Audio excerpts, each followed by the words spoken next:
Welcome again tonight. This is our final of the 3 nights. We're going to do some business up front, so to speak, and then we'll continue with what we were planning on talking about tonight. A couple things. One of the things that came out of the questions or comments the last few nights or few weeks has been a request to do more of these type of events, meaning, and it wasn't from you, but not about necessarily this topic, but about other topics that some people might want to spend a few weeks, consecutive Wednesdays or something like that to talk about. So if you have ideas about topics that you wish to have presented or talked about, you can put some of those notes on the cards on your table and put them in the black box as you leave tonight. So that's the first item of business. The other 2 things that were prevalent in the comments the last few weeks, one was a desire to know what Virtus was. We talk about it, and I'm not an expert in Virtus. I've completed the course, obviously, otherwise I wouldn't be able to stand in front of you, but we brought someone in tonight that does this. She's one of the trainers for the Archdiocese of Atlanta, and so I asked her to come and speak tonight and give you a little bit more background on what Virtus is, and be able to perhaps maybe answer a couple of questions. But some people just didn't know what it was, and so they put on the comment cards, what is Virtus? We want to know more about that. So Marilyn St. Pierre is here, and she's going to present. There's also handouts in the back, right on the other side of the pole in the center where Rob is standing, where the camera is. On the other, there's a table on the other side, and there's handouts available. So, no, I'll give you my mic. Robbie has a mic for you. There you go. Thank you. Hello. Hi. Thank you, caller. My name is Marilyn St. Pierre. I'm a parishioner here at Prince of Peace. And I am also a trained facilitator for the Virtus program for the Archdiocese of Atlanta. Prior to coming here, I was 6 years with the Diocese of Knoxville, and I was a trainer there as well. The Chattanooga area was into using the Virtus program long before it came available to us here in Atlanta. So, and I know the validity of this program. I know the benefits of it. So I want to just take a few minutes and give you a little bit of information about it. This is a free training. It's a one-time face-to-face training session that lasts between 2 and 3 hours, but you are certified for 5 years with the Archdiocese of Atlanta for 5 years, okay? So there's a benefit right there. This is a program that is risk prevention to help prevent sexual abuse of minor children and vulnerable adults. We always think of children as being the victims, but there are vulnerable adults in nursing homes and hospice care and hospitals that are vulnerable to the same thing that happens to innocent children. This is a program, many people tell me, I don't know why I have to do this. My pastor says I have to do this. And thank God that we have a pastor who is pushing this, because people come up to me afterwards and say, I'm so glad that I came to this session, because you get information, you get research-based facts. You get a valid, solid 5-step program that you can understand the different things that we can do as everyday Joe Catholic, what we can do to help prevent or stop or minimize what's going on in our world today, especially when it comes to these innocent souls. So I ask you, please, Father's goal is for us to have every adult here at Prince of Peace trained. Please keep me busy. That's okay. I don't mind that at all. And yes, I'm retiring tomorrow.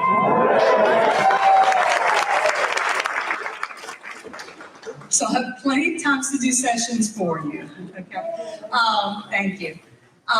But it is a lofty goal when you're talking about thousands and thousands of adults to train.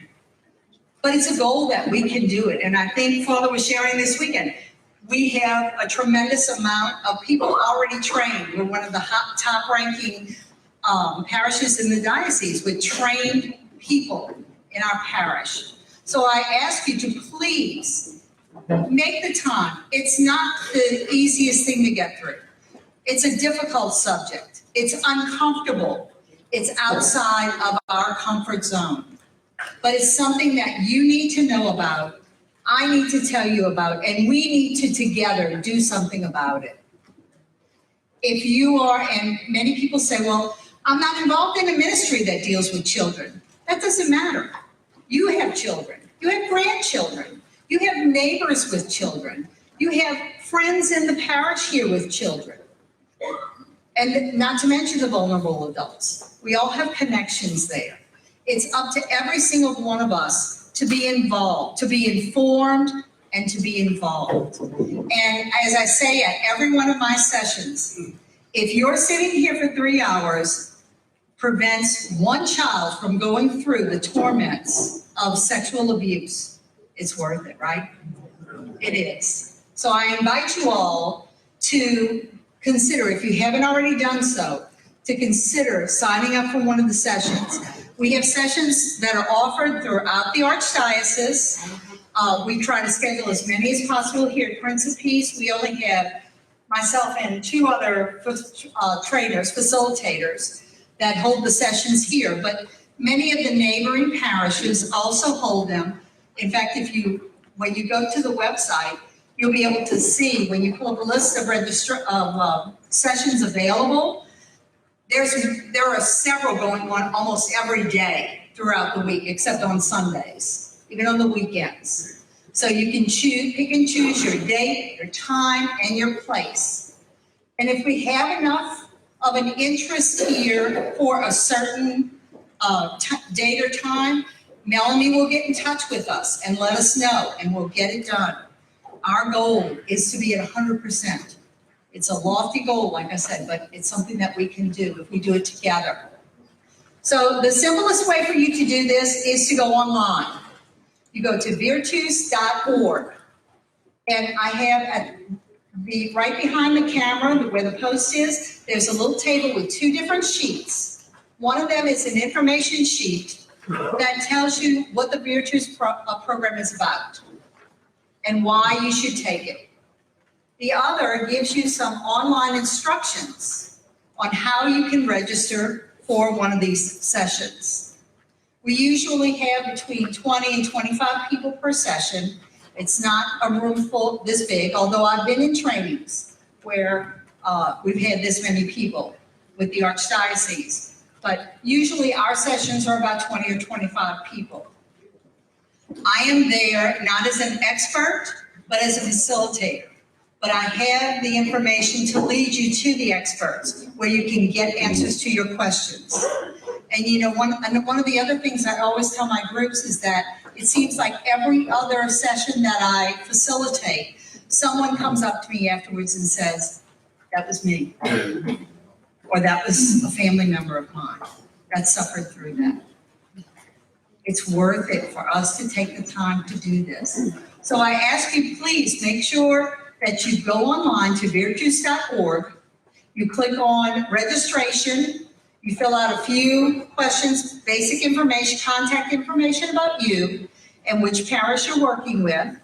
And by the way, if you take your class here, your certification, your certificate that you'll get at the end of the session will be good for any parish within the Archdiocese. Because I know some of us work and volunteer in different places. So you don't have to be trained at each location. As long as you're within the Archdiocese, you are good. But they will collect some basic contact information about you, and you'll get to pick and choose which session you want. Okay? It's very, very easy. It's a user-friendly type of thing. And then they will email, you'll receive an email from Virtus saying that they've set up your account and your facilitator will get a list of everyone who's registered, and usually a couple days before we send out an email just to remind you. And you just show up. There's no test. We give you a booklet that goes along with the videos, and has little questions in it that we usually discuss. And we answer questions, we talk about things, we voice concerns, and I give them more resources at the end if they're looking for more answers for different questions, and then you're free to go. And it's well worth it. So I ask you to please consider, let's reach Father's goal. Let's help us get to that 100%. And those of you who have been through it already, could you raise your hands if you've been through it? Look at y'all. I am so proud of you guys. Wait, we're preaching to the choir, Father. All right, then this is my challenge. Each one of you go out and tag 5 people. Okay, that you convince them they need to sign up for this, because if this many people can each get 3 to 5 people, wow, that'll keep you busy all summer. Yes, ma'am. My husband and I had done it, but we did it super much. We did a reminder when they're 5 Now, as my husband will tell you, he was just reminded by Michael that his has expired, so now he has to sit in one of my sessions. Yeah, y'all know Cliff. So, but you'll have to keep track of it. On the website, when they set up your account, once you finish the program, the Archdiocese activates your account, and you'll be able to see a copy of your certificate there, and it has your date and my name on it as well. Okay. They don't automatically send you a reminder. We're really kind of on our own to do that. Is there a class offered for high school age? It's for 18 and older. Adults 18 and older. Now, the schools, I know like in the Archdiocese, all the Catholic schools, there is a kid grade appropriate or age appropriate version of the Virtues program that is presented to every grade from pre-kindergarten through 12th grade. The counselors present it at the schools, and it's twice a year. Yes, ma'am. Certification, is it the same course or is there a different modified course for the recertification? It's typically the same one unless they modify the video. For example, within the last 5 years, the video has been modified to include the internet issues and the dangers of predators online. So, which is vital information that we need to have. So it's basically the same, but the workbooks sometimes change, they add questions, or the videos may change. And you have to attend the whole session. Yes, you do. If you walk out, I tear up that certificate. Thank you. Thanks, Fran. La programa es en español también. Sí, Ana. Anna's in the back. Anna's our one of our Spanish trainer as well. So, in español. The other comment or kind of grouping of questions that came up was, what happens when there's a report? So, again, I'm not an expert at things, so I thought we'd be wise to bring in an expert who deals with this as part of her job. I hope she doesn't deal with it every day, but it's her job to make sure that we have the system set in place. So Perla Freed is from the Archdiocese Office of Youth and Protection. Is that correct? I don't want to miss your title. I'm sure you'll. Okay, Child and Youth Protection. All right. How are you? Bienvenidos. Hola. Good evening, everyone. My name is Perla Freed. I'm the director for the Safe Environment Program for the Archdiocese of Atlanta. It's a pleasure to be back here at Princess Peach, one of my favorite parishes. Don't tell anybody else. The reason why is because of this guy right here. Father Eric takes this issue very seriously, and that's what we need in the Catholic Church. We need a lot of healing. You see the headlines, people have a lot of questions. Is this happening right now? Do we have priests that are, abusing kids right now? Let me tell you, most of the abuse that happens in the church or has happened, the allegations that we receive, in the name of clergy against minors are old cases. I mean, old cases back in the 50s, 60s, 70s. And we have adult victims coming forward.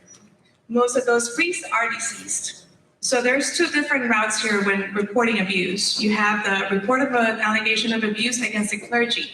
So that could be a priest, a seminarian, a deacon, or a deacon in formation. Or a bishop. Or a bishop. Yes, correct. Thank you. Thank you for that. He's keeping me accountability here. Yes, or a bishop. What happens then? So we receive the allegation. Usually it's going to be one of those old cases, so it will come through our office. We do have a full-time person that does victim assistance work. The same time that we're here to prevent abuse, we're also here to pledge to heal those that have been hurt by the church. So what happens when we receive the allegation? The victim, usually it's the victim themselves that comes forward with the allegation at the archdiocese. Then we will notify the bishops, our review board. We have a group of 5 lay people from all different backgrounds that sit in an advisory board to the bishop. They review the cases with us and recommend to the bishop what to do with each case. That's every time that something with clergy comes up. With allegations of abuse that have happened, way past the statute of limitation, it's very hard to find evidence or make sure that something really happened. But we do have some priests, unfortunately, here in the archdiocese that did hurt people. I know that you're aware that we published a list of accused priests in this diocese. There were 15 names that were published. Out of those 15 names, just a few were diocesan priests. We do have a couple of them that had several victims. And we're still receiving 1 or 2 allegations per year for those 2 guys. Yes.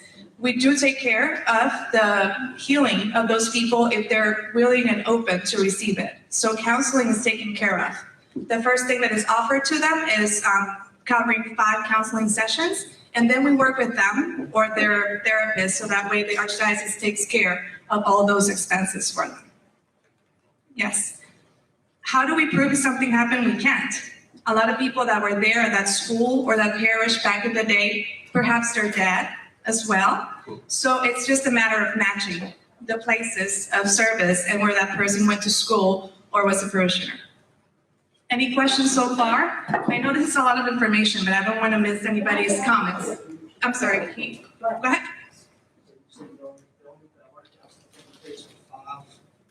5 sessions?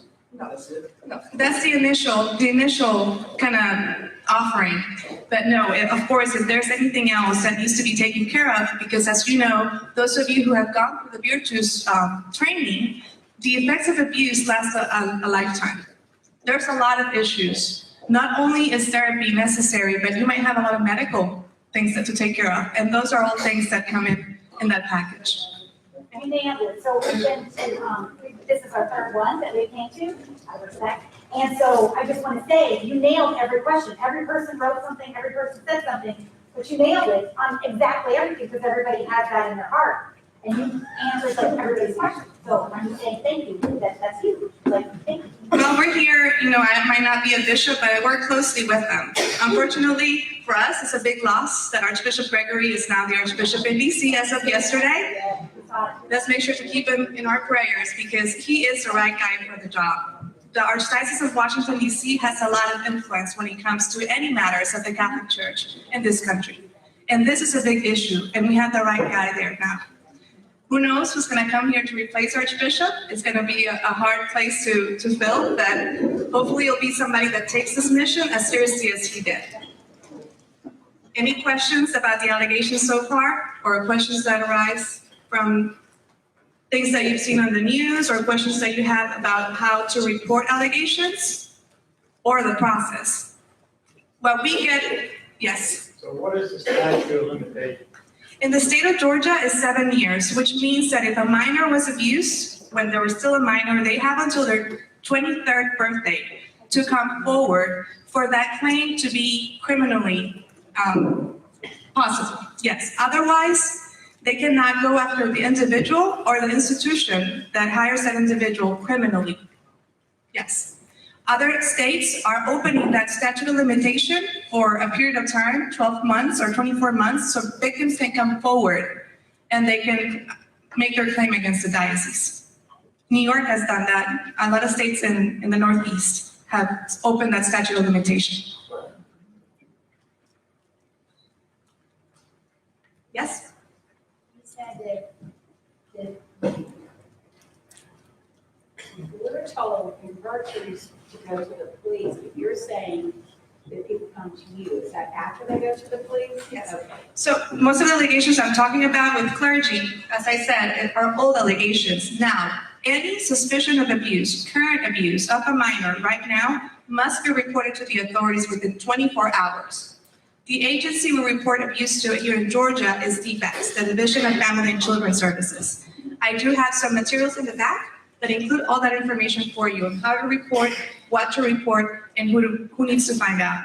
Here at the parish level, for those volunteers working with minors, and you find out about a suspicion of abuse from the victim themselves or somebody else, the person, the volunteer, is a mandated reporter. So it's your obligation to make that report. However, we encourage you to make sure to communicate with the leaders in that parish. So in this case, if you belong to religious education, your director of the program, as well as the pastor of the parish. Because if DFACS has to do any follow-up questions, they will call the office and they will want to talk to the person in charge.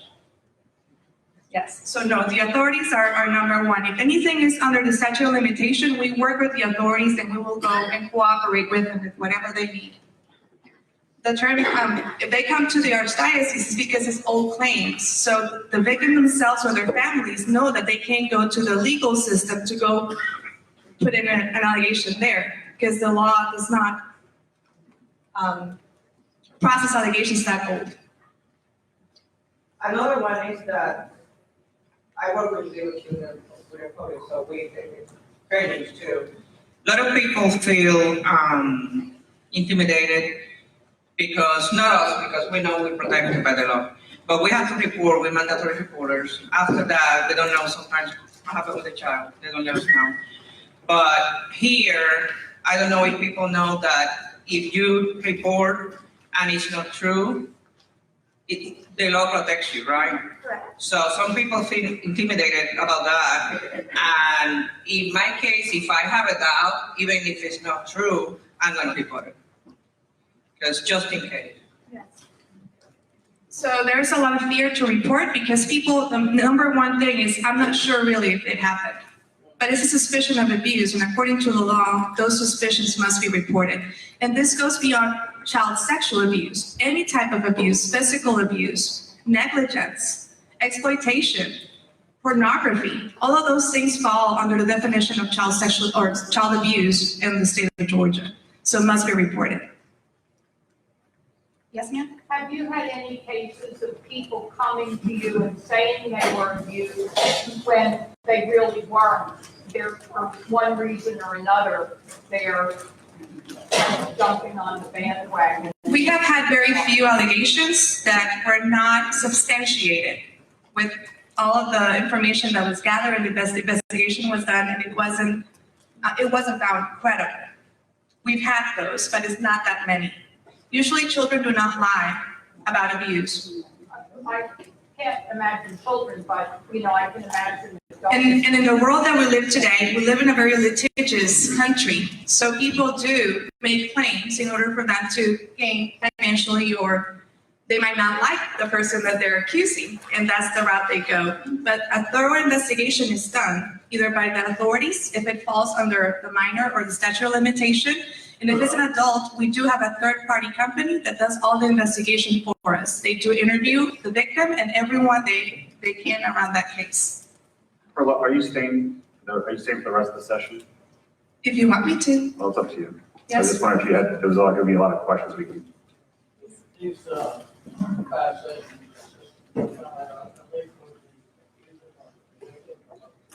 For the victim, the 5 counseling sessions, let's not get stuck on that's all that we offer. That's just the initial kind of peace offering. We know you're hurt, and experts and psychologists and everybody will tell you that part of the healing is people trying to process that trauma. The only way that you can do that is through therapy, prayer. And you're here today and you're doing part of that. So if there's anybody in the room, which is very likely, a victim of abuse or knows someone, this is very helpful in healing itself.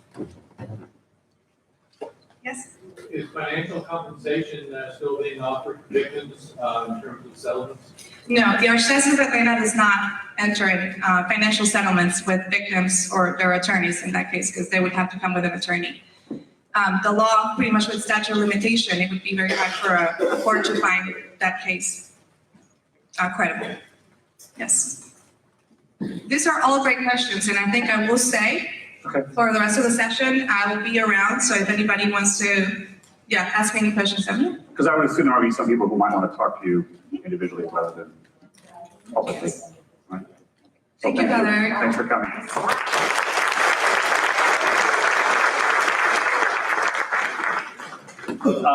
The other two topics that were kind of, that you all worked on last week were, the first one is, you put the first slide up, Ben, please.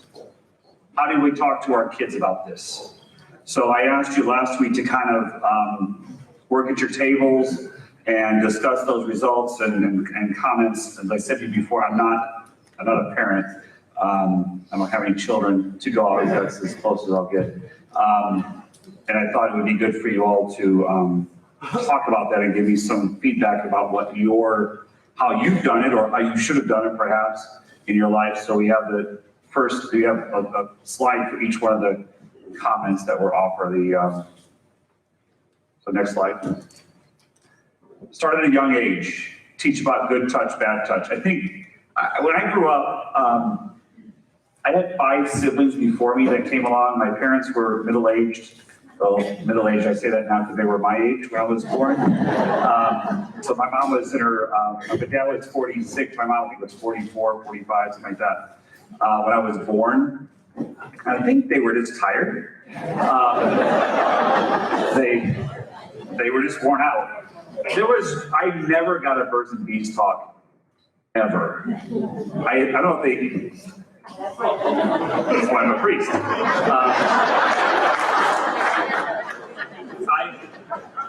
I don't ever remember, I don't know if they thought I learned it from my siblings and they would have that conversation with me, or I got on the street, or Sesame Street, I don't know. Electric company? But we never had this conversation. I guess I learned most of it on the street, so to speak. A lot I didn't learn until older. I think it's good, obviously, you know your kids best, whether it be your kids or grandkids or nieces or nephews, to be able to talk about these things at their appropriate level. Sadly, abuse can occur, as I said to you both nights, the past 2 weeks, in all kinds of places. It could be in the Target bathroom, it could be, these places that we don't even think about. We think they're all safe, and they're not. And the more that kids know, the more likely they are to say something or cry out or seek help from the abuser. Next slide. Teach kids to establish and respect boundaries. Teach them how to recognize if someone is crossing a boundary with them. Again, I think it's having the conversations. I know it's not an easy conversation to have. I think some people don't have it because they don't know what to say. Other parents don't say it because they are afraid they're gonna plant things in their kids' minds or something, or get them started sexually early or whatever. But teaching them to respect boundaries, I think, there's a saying, all the really important things I learned in kindergarten. And I think that goes to be pretty much true. My teacher taught me a lot in kindergarten about how to keep your hands to yourself. Keep your, pay attention, look forward. But it's helping the kids understand what is good and what is bad, and that these boundaries need to be maintained. And it's not just, when I was growing up, one of the taglines was stranger danger. The sad part is that most abuse, and Perla can correct me if I'm wrong, but most abuse occurs from people that are known by the victim. They know each other somehow.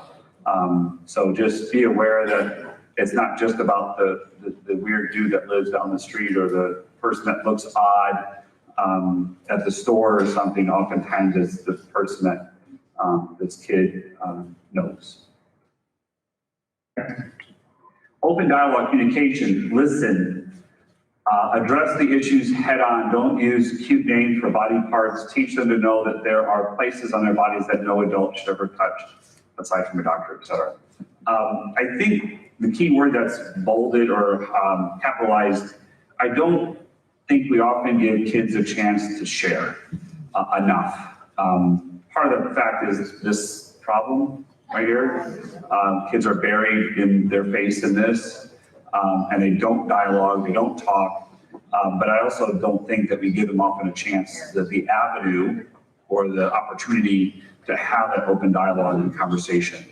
I think, and I don't know if this is one of the next slides, but I really think kids need, or parents need to know where their kids are. My mom had an open door policy. We were not open door, meaning that people came to our house, but we were taught at a very early age, I think I said this before, to get out. My dad, when he was home, he was in bed, and that wasn't very often because he worked 2 full-time jobs. So when my dad was home, we had to get out because we couldn't play in the house and we couldn't play around the house because we didn't have air conditioning in the summer. So we couldn't even be, anyway. So we were told to get out, but my parents knew the people in the neighborhood where we were. They knew houses that were okay and were not. And they knew those things. So please make sure that your kids have an opportunity to share and come back to you and talk. Kids should never be shut down, because that's exactly what happens sometimes. And they get shut down, they begin not to, it's the same, it's not even a kid thing, right? I work a lot with communication with adults, and one of the difficulties that sometimes happens, strangely enough, in marriage, is the fact that a person comes to the other and they share and they keep hearing shut down conversation. I don't want to hear that, whatever. Eventually they hear the word no. So eventually that person can stop sharing. And then the conversation begins to decline and nothing gets talked about. Next. Be vigilant and observant. Note your child's behavior and whether or not it subtly changes. My experience with kids is that they love routine. And I'm not an educator, but I would dare say that that's probably the case. For those who are educators, can raise your hand, Marilyn. Kids like routine. When I was teaching 8th grade religion at Peter and Paul, the pre-K class came in and it was utter chaos. Yeah. The kids were everywhere, and my God, and they were like, ah! And that teacher, within about a week or 2, had those kids marching in line. They were coming into mass. They were bowing and genuflecting, and she had them on a system. And the parents of those kids would come in after a few weeks and go, "What have you done to my children?" And she's like, you have to give them structure. You have to give them a routine. And who doesn't? Where does our toothbrush reside in our sink? It's probably the same side that has always existed, right? You go to the same side. How many people squeeze the toothpaste from the bottom or the middle? You do. If you're a bottom roller upper, you're going to do that always. If you're married, you are opposite. You probably have 2 tubes. We tend to be, right? We tend to be very routine oriented, and when that routine changes and the kid's behavior changes, those are things that you need to be watchful of. They're perhaps doing something odd, they're acting strangely, again, out of the norm. Those are things that need to be kind of addressed and talked with the child. Next. Watch for signs of grooming by other adults. If you don't know the term grooming, you need to. It's a way for adults to approach children and get them. I'll use in the insect world. It's kind of how a spider in a web attracts bugs to come in. And they have a system, there's a pattern. These things are very well planned out. Unexpected presence or excessive attention from another adult. I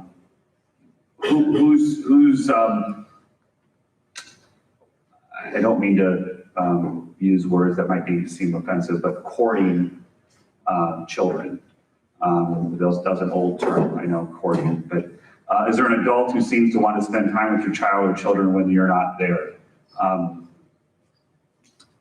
Abuse occurs a lot like this, when people are approaching, buying gifts, doing things with kids, your kids or whoever's kids, and you kind of get into their lair, so to speak, to gain their trust. And then abuse occurs. So just be aware of those things that often are going on. We think, oh, it's such a nice person and they're doing such a nice job and they're great.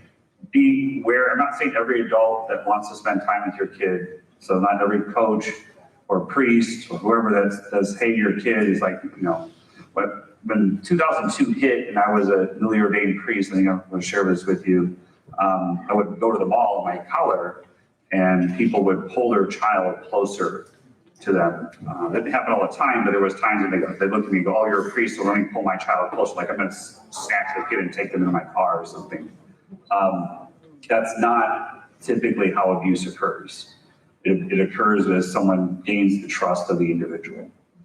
Beware of people in your child's lives. Who are their friends? That's what I talked about earlier. What are their parents, friends' parents, and other family members like? Are there adults that your child seems to want to be around?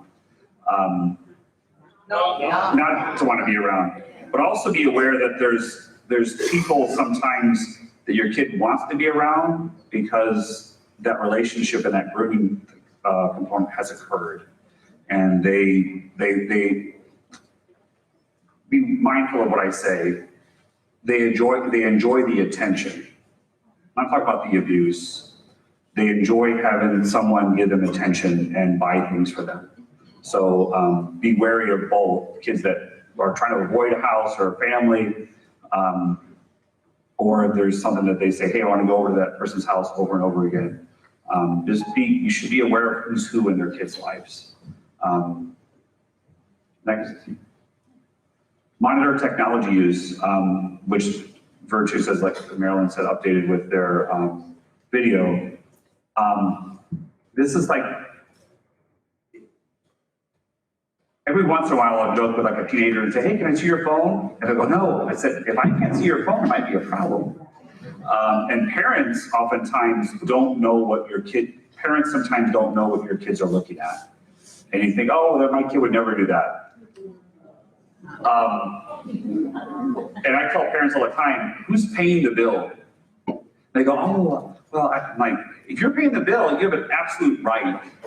And my mom would have said back then, if you live in my house, we didn't have cell phones, but you're under my roof, I have a right to do anything. So there was never the door that couldn't be unlocked in our house. It was, so you need to know what your kids are looking at.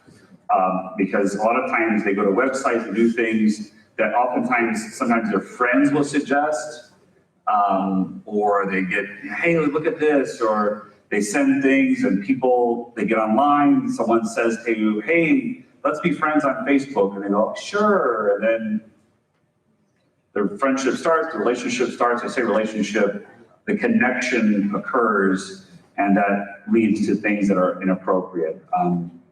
And that's not just, by the way, a kid thing.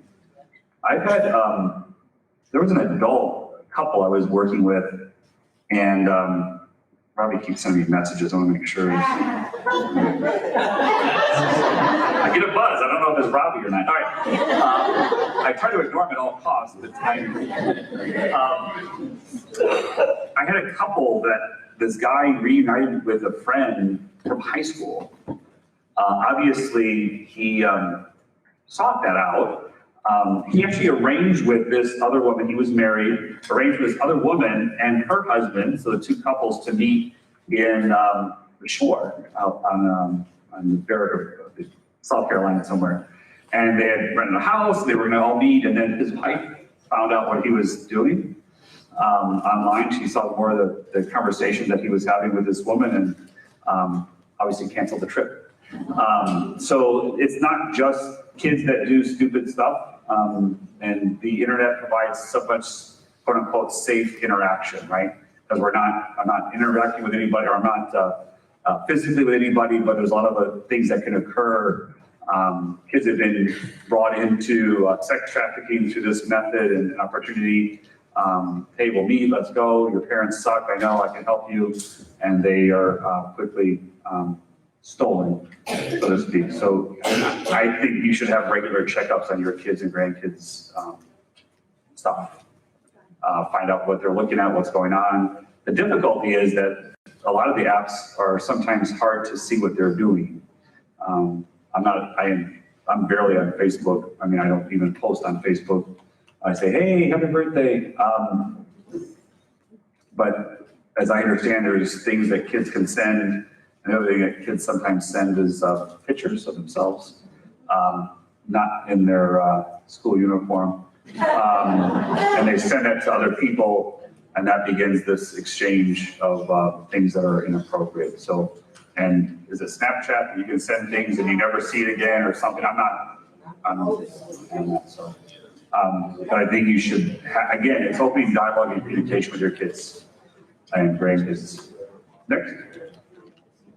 So, is there any questions about that? And there's the other question I want to get to tonight, and I want to make sure that we have time at the end for some prayer and dialogue and some healing. By the way, I know that this is not going to fix anything necessarily. I'm not saying that people came in here 2 weeks ago or 3 weeks ago and said, hey, this is what I want and this is what I got. It's about opening the dialogue and having the conversations that perhaps can help. As Marilyn said earlier, that if I can sit through 3 hours of virtues and save one kid, then it's been a worthwhile 3 hours. And I think for us this evening, the last 3 weeks, if we can continue the healing process and see where the Lord has taken us and how the Holy Spirit can work on our hearts, that we can continue to heal and in the future. So that's the one question. Yes. When is it that you talk to your child and tell her that it is, my daughter, tell her that it is inappropriate to hug the coach that she bonded with coach for years, priest, teacher? So the question was, when you tell your daughter, or I would say probably child, but in your case a daughter, to say it's inappropriate to offer someone a hug?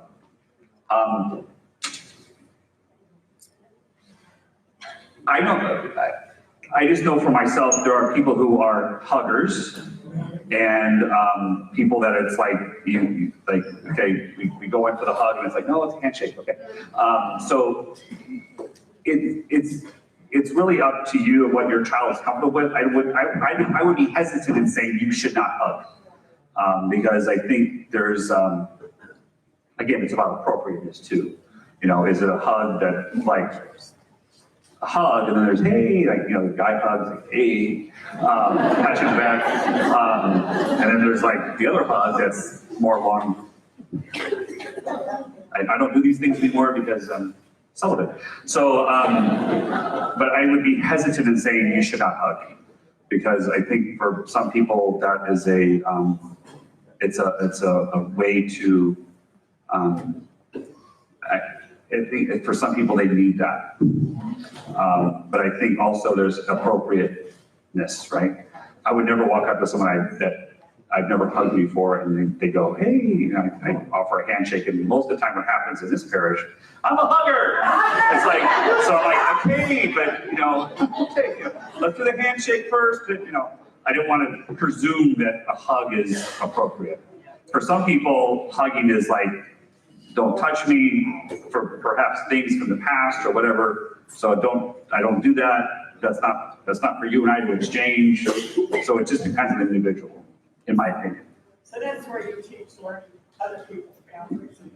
That's where the boundaries comes in, is what is, you know, you don't start with a hug, but it might be a handshake. But, you know, if you think that someone should not be hugging my daughter, then you need to talk to her about that. Well, actually, one that I thought was the school.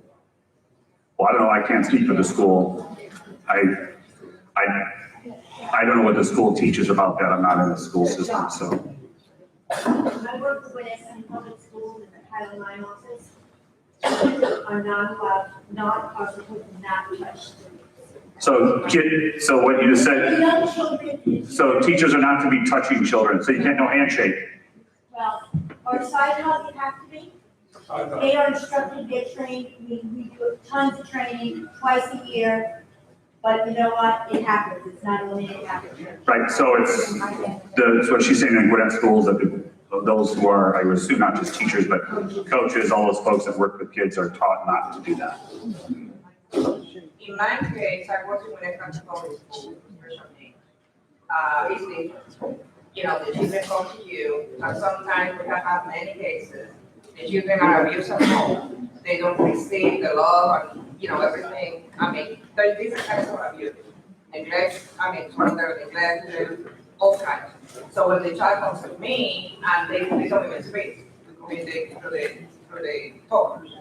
And they come to me, and I help the child, I'm not gonna help the child. And in my case, the Gwinnett County training says you're allowed to do it, because we special needs children, you know. And So there's unique other situations, but, Yeah,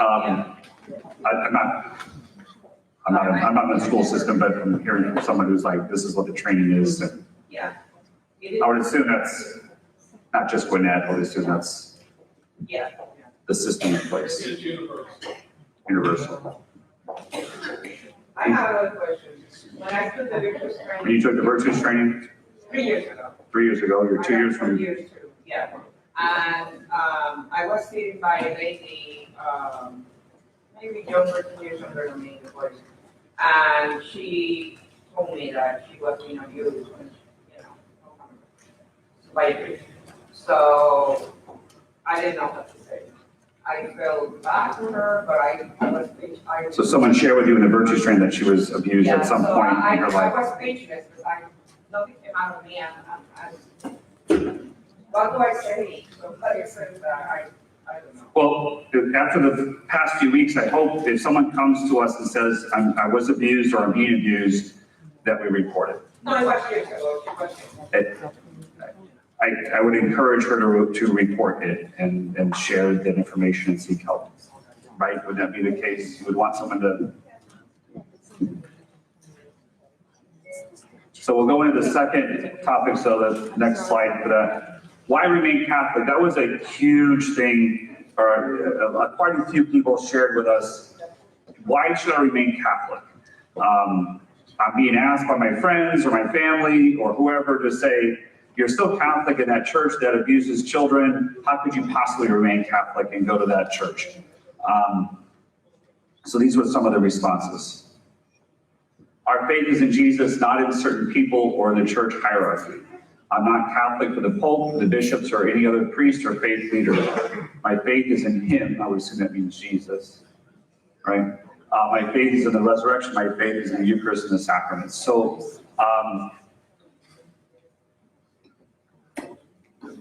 you know, one of the things that we, obviously, I'm not disagreeing with anything, but that we have to have our perspective in the right place, right? I'm not Catholic because of any priest. I'm not Catholic I'm not a priest because of any bishop or priest either.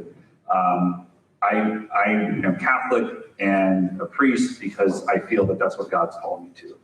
I feel, at least in my heart of hearts, that this is the true church, and this is where this is what Jesus started 2,000 years ago, and how he continues to reveal himself most fully is in the Catholic Church.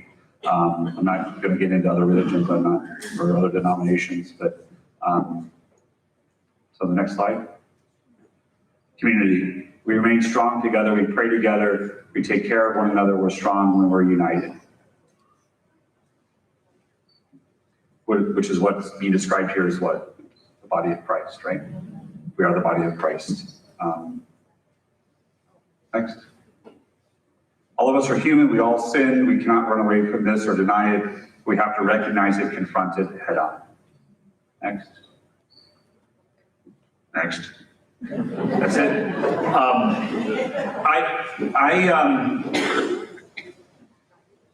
In 2002, again, I'll go back to that, when all this originally hit from Boston and other places around the country and world. And I think I said this the other night, that I remember somebody saying to me, I'm leaving the church, I'm gonna go someplace else. And I said to them, if you find a church that's perfect, I will be happy to follow you. But there isn't one. If we think we're gonna go someplace else, in another denomination, in another religion, that we're somehow gonna find this nirvana experience, heaven on earth, it doesn't exist. The moment we think we can run away from sin is the moment we run right into it. Sin is a part of the human condition, it's part of our lives, and how do we deal with it is the most important thing. One of the comments that was made was, over the last few weeks, was we need to eradicate this sin from the church. I don't know that that's possible. One of the comments was, we need to get rid of all the gays out of the church and that'll be fine. I would assume that meant gay priests. We have to be very careful and remember that the moment we try to get rid of sin in the world, it just won't happen. I tell some people, this one person came to me in confession and said, Father, I'm almost gotten rid of that sin. I said, be careful, because there's going to be another one, and it might be bigger. So you might be content with this one. We are not going to get rid of sin in the world. How many people got rid of sin in your lives so far? Anybody? It's like, some older people coming, Father, I'm too old to sin. I'm like, oh, really? Not every sin has to do with a body part. We sin a lot. And we have to be wary, understanding that the moment we think we can get rid of a sin is just naive. This is naive.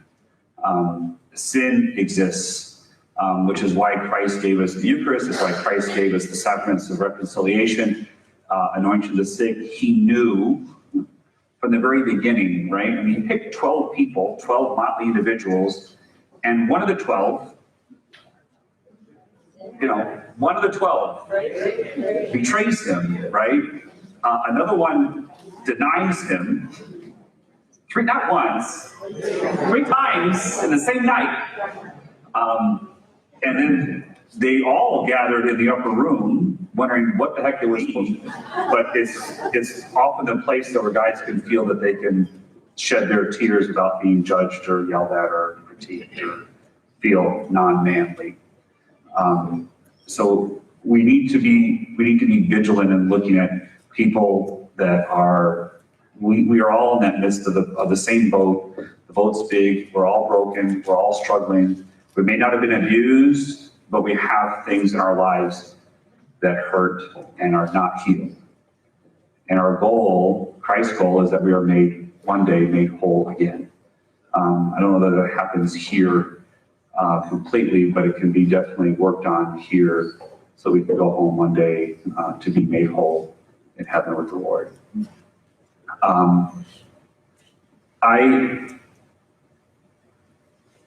I know this seems like a lot of people that are in this room. There's 10,000 people that are in this parish. 5,000 some people that come to Mass on a regular basis. This is not a lot of people that should be talking about this topic. This is a big group of people. There's 300 or so people that have been coming the last few weeks, but that's 300 people out of just the Mass, 5,000 or so people that come to Mass every Sunday. That's less than 10% of the congregation that's here, but that on a regular basis, but there's a lot of other people that aren't. Now, I have no idea how many people have checked this out on Facebook. I know that everyone can be here. There's some big graduation tonight, I think, but we have to be aware of what's going on in our midst. We have to seek the healing of God because He's the only one that can heal us. Counselors are great. They offer an opportunity. They're a tool. But at the end of the day, Christ is the divine healer. And we have to open our hearts to Him and turn to Him. And we have to love people through those situations. The other thing that we have to be, please understand this. we need to forgive. We need to forgive. We can have hate in our hearts. We can hate the priest or hate the bishop or hate the deacon or hate the parent that abused us or whatever it is, hate the person that is the abuser. But until we forgive, the healing really can't come. And I don't care if it's abuse or anything, we have to forgive. No matter what wrong has been done to us or what wrong we have done to another, because we have to also remember that sometimes we are not the best people to one another. We have to forgive and seek God's mercy and forgive ourselves, forgive the other. Too many times in the confessional, I hear people say they can't forgive, and yet we go to the confessional for God's mercy and we can't forgive. I know it's hard, I know it's difficult, and before anyone says, and I've heard this from people before and it's really kind of arrogant, you don't understand. I don't know if that's the correct word or not, Robbie will, Branson was here to correct me, but we don't know what the other person is going through. I understand the hurt and pain that other people cause. But even though whatever it is, if we need help with that forgiveness, then we need to seek help with that forgiveness. Even if it's just praying to God, I tell people, you know, sometimes I give the prescription, right? It's a free prescription, no insurance necessary. Ask God to help me have a more forgiving heart. Pray that prayer every day for 30 days. I told him, I said, please do not pray, please help me forgive that lying. You know, may he die a horrible death, and I forgive him then. That doesn't help. That doesn't help. Because regardless of who it is that we have yet to forgive, we still need a more forgiving and loving heart. And sometimes people say to me, well, I forgave them, and yet they'll keep bringing it up, and bringing it up, and bringing it up. And I'm saying, you haven't forgiven them yet. Oh, yes, I have. I said I forgive them. You're not there yet. And if you need counseling or to seek some help with that, professional help, whatever it is, that forgiveness needs to be a part of healing. And when I work with people over the years, I've been a priest and have conversation with them, and when they really offer that forgiveness, then you see that transformation occur. You see all that kind of hatred and anger and venom that exists within us with hatred. It seems to just go away, and then they begin to move forward. I use the image sometimes that when we have that hatred in our hearts, it's like driving a car with well, I use the image many times. I grew up north. I don't know if I used this image with you before, but when I grew up north, we had tractor pulls. You ever been to a tractor pull? Yeah. Very exciting. There's a lot of beverages being consumed at those. The tractor drives or pulls a sled, and the sled has a weight on it, and as the weight rises on the sled, it causes more difficulty for the tractor to move forward. And I think sometimes we're just like that. As we go through life, we haven't forgiven that person. We hold on to that hatred, and then the weight just continues to slide up until we can't go anywhere else. That often leads to nervous breakdowns, psychological breakdowns, all kinds of other things that occur with people because they just can't go any further. They can't move ahead any further until they let this stuff go. And I don't mean to diminish the pain or the hurt. I'm not trying to do that at all. I never told anybody, just let it go, because that's just stupid. We can't just let it go. We have to process it and work through it and seek healing, but we have to forgive. And that's part of that process of healing is forgiveness. With all this stuff that's gone on in the church, God is hurting. This is not what God envisioned for his church. This is not what God wants for his church. The church should be a place where people can come and know the Lord and be fed in word and sacrament. I've used those words countless times with you. This is that place that this is where we need to be, is providing the opportunity for people to come to know him. And it needs to be a place of safety. It needs to be a place where people won't have to worry about coming here. I'm not just talking about Prince of Peace, but coming to the church. We shouldn't have to have a place where people go, oh, I can't go there because that's where abusers live. We need to work on helping people move from their sin to wholeness, from their abuse and pain to wholeness. And that takes all of us to make it happen. To make put on the responses, it takes all of us. It takes the body of Christ. And we need to work on that together.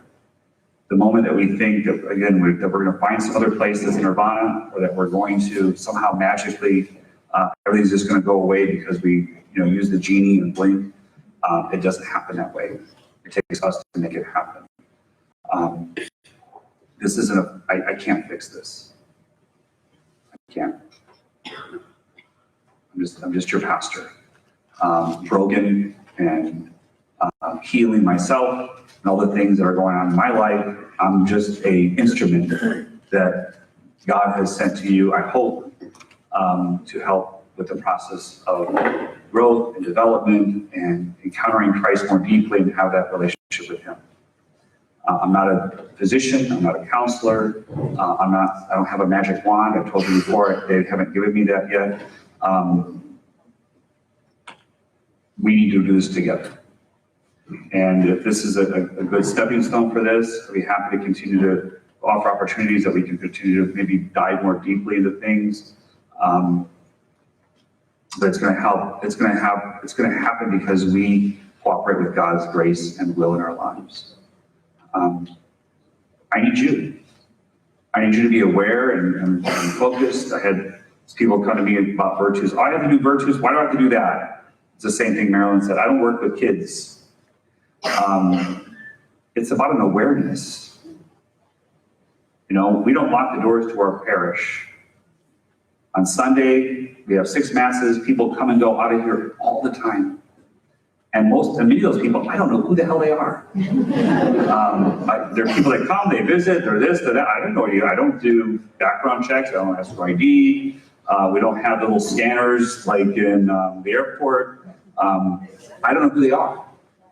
And there can be a lot of things that can occur when there's 5,000 plus people coming on and off the property in a 36-hour period. And I have 2 eyes.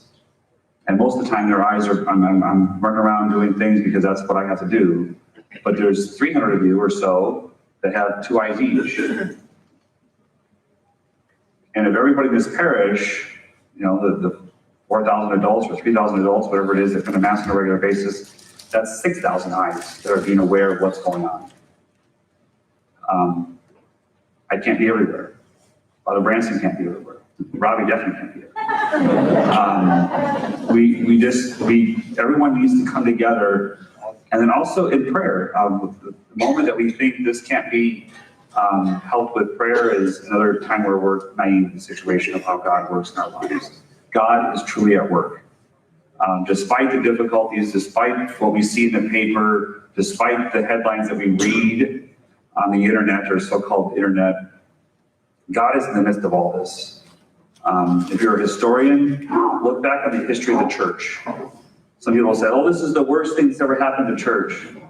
I'm not diminishing abuse to minors, but we need to look at the history of the church. And yet the church continues to move forward. The church continues to move forward. The church continues to grow. The church continues to heal and bring Christ to one another.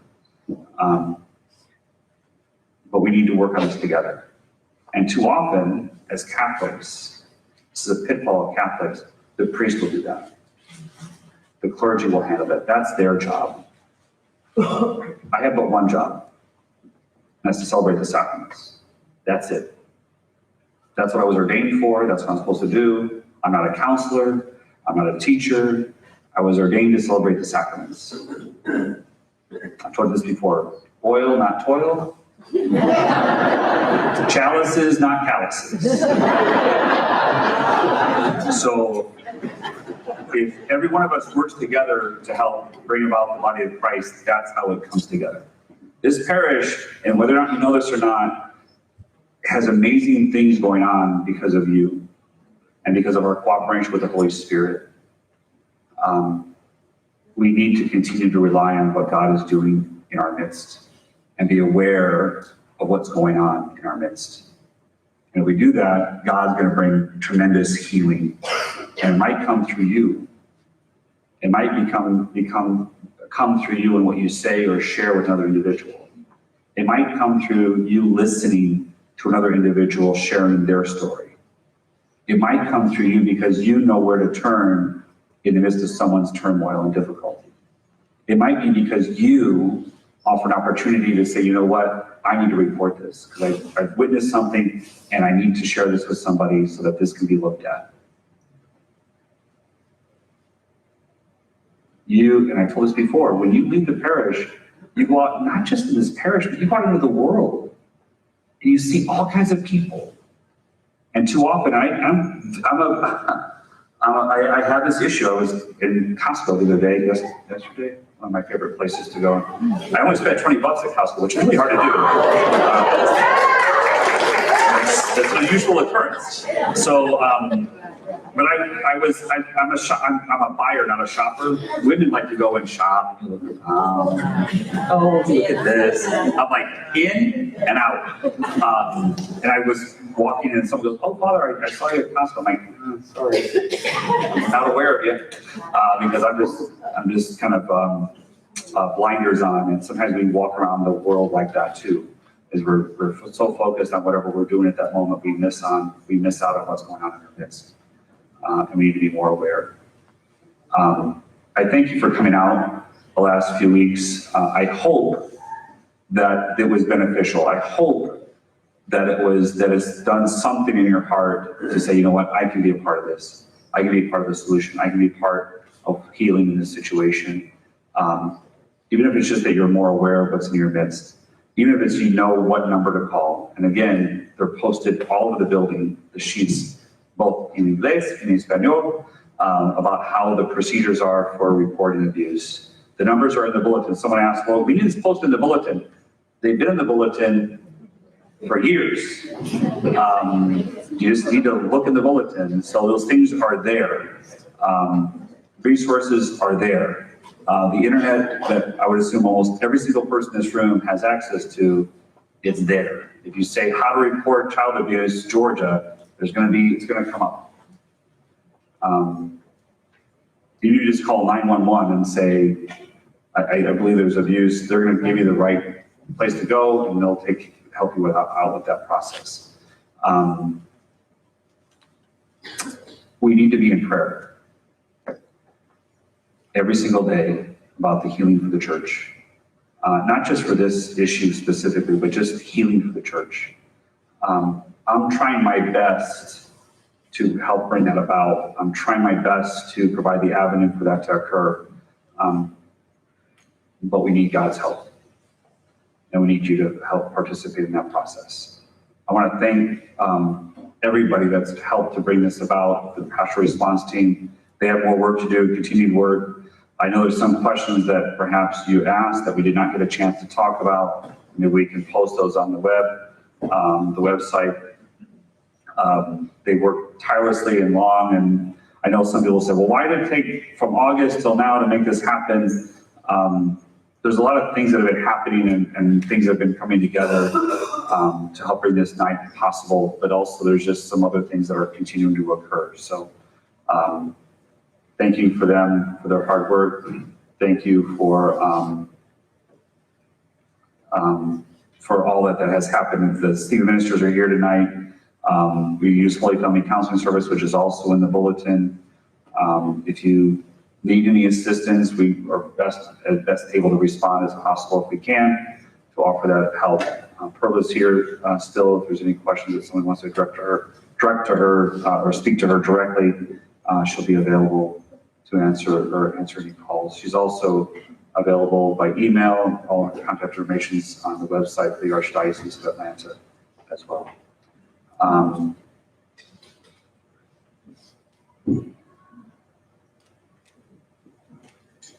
Women's prayer group on Tuesday morning. Oh, there's a group of women got together. Well, without my permission.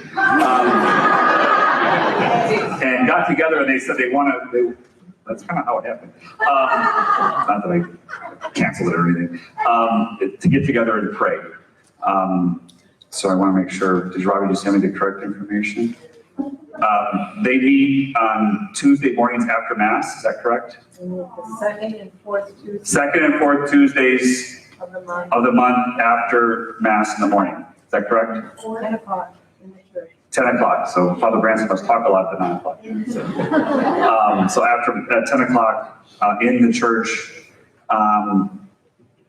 So if you'd like to join the women in prayer, I'm sure they would be happy to receive you during that time. There's a group of guys who want to get together and pray. I'm sure we can arrange that to happen.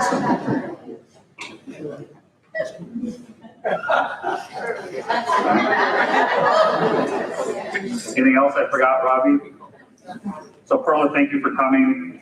Thank you for your time and your commitment to this effort to bring healing to the church. Also, Marilyn, thank you for your willingness to do this every day since you're retired now. And Cliff, your husband doesn't want you in the house every day, so. I can hire her. I doubt I can afford Marilyn, so. She's retiring as a teacher from St. John Newman effective tomorrow, so. Please, if you have not done Virtues, please do it. Even if you've done it, you want to go back for a refresher course because perhaps you lackadaisically went through it, and you feel it's more important now and you need to come back, I'm sure they'd be happy to have you sit on the session to brush up on those things. Also, if you do Virtues training, you should be getting emails on a regular basis to ask you to go online to look at some other articles, and you need to be reading those articles. There's actually a question to test you at the end. And if you go to your online account, you can see if you've done those or not. Yeah. Anything else? So again, I want to thank you all for coming, and thank you all for at least willingness to have the dialogue and the conversations. If there's any of you who would like to have other topics perhaps talked about or addressed, just put those in the card and drop them in the box as you leave tonight. So let us end in prayer.